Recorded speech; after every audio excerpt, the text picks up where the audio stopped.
much. I support this common sense amendment by Congressman Frost, and I thank him for offering it. Students in the DC voucher program should be protected from unaccredited schools. We have seen three consistent things about the voucher program since Republicans created it 20 years ago. The program has failed to improve academic achievement as measured by reading and math scores. Republicans continue to weaken the evaluation requirements for the program, and Republicans continue to allow unaccredited schools to participate in the program. The bill would allow schools first participating in the program after enactment of the bill 5 years. Let me repeat that. 5 years to become accredited. That is ridiculously weak when it comes to standards. Accreditation helps ensure that schools provide a high-quality education. When people hear that the DC voucher program has been around for 20 years, they expect progress, growth, and real improvement in student performance. But here's the shocking truth. Academic achievement has not improved in any meaningful way. Reading and math scores, the very foundation of a child's education, remain stagnant. Think about that for a moment. 2 decades of taxpayer money, 2 decades of promises, 2 decades of debates, and yet the results are flat. It raises a powerful question. If the goal of education is to open doors, why are so many of them still closed for students who should have been given every chance to succeed? Federal government requires colleges and universities to be accredited to receive federal funds. It is even more important that schools participating in federally funded DC voucher programs, which educate students during key developmental years, also be accredited. I ask unanimous consent to enter into the record a Washington Post investigation of the program titled "Quality Controls Lacking for DC Schools Accepting Federal Vouchers." Without objection to order. Now let me go on and deal with this because y'all want to talk about my education because MAGA loves to talk about my education. Let me tell you something. I got it. I got degrees, okay? I can count them off for you if you want me to, and I am proud of that. But let me tell you, it was no thanks to any Republicans that I got my education. My mom, regardless of what tropes y'all might like to put out there about black folk or government workers, let me be clear, my mom has been a federal government worker my entire life. She has worked hard for this federal government, regardless of all the nonsense and the terrible things you say about federal government employees, and somehow she managed to raise me.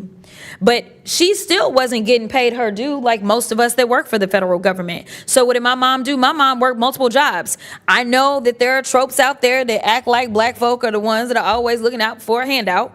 But my mom worked multiple jobs to make sure that she could pay to send me to private school. So yes, I went to private school. I went to private school from 7th grade all the way through high school, and then I earned a scholarship to attend college at a private school, the same one that Amy Coney Barrett attended. Yes, we both attended Rhodes College, and then I earned another scholarship so that I could go to law school. Let me tell you something, my academic success, it started in public school. Public school was my foundation. So pre-K through 6, yes, I believe in pre-K, I was in public school.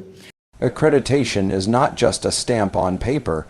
It's proof that a school has qualified teachers, a structured curriculum, and the resources to truly educate. Without it, students can be trapped in institutions that lack accountability, and parents are left in the dark about whether their children are actually receiving a meaningful education. Think about how strict the government is when it comes to colleges and universities.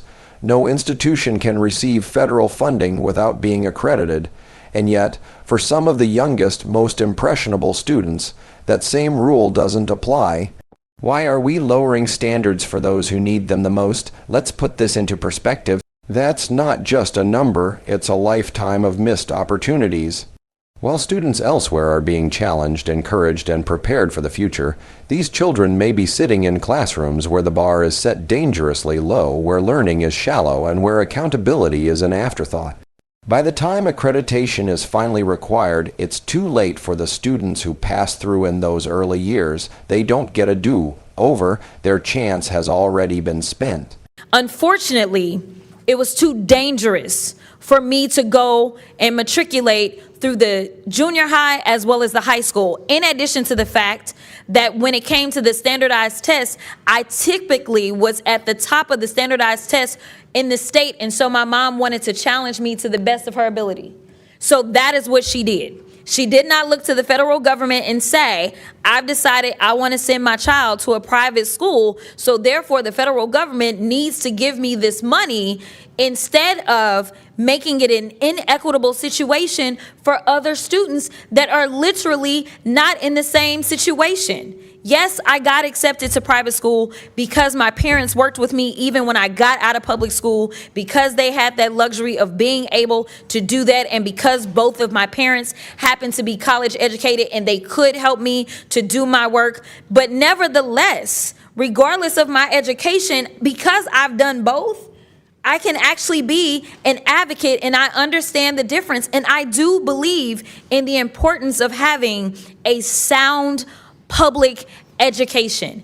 And maybe my mom would not have had to work so many jobs if there had not been people siphoning money out of our public schools to the extent that she felt like they were not going to be able to challenge me, her gifted child, as I was continuing to grow. So all we're saying is, if you're going to give out $20-something thousand to $21,000 as it relates to these 1,400 students per child, then give out the same $21,000 for the students that are in public school. That's it. We're looking for equity. Something that y'all don't like. I know it's a bad word, but we're looking for equity. And I know that the gentle lady from North Carolina wants to brag about how many black and brown children. I will remind her, one of the reasons the president has a problem with the city of DC right now is because it's black and brown. That's what it is. I mean, it would be odd if like the vast majority of the people that are taking advantage are not black and brown. That's the city. Okay, I yield. All right. Any other members seek recognition? Seeing none.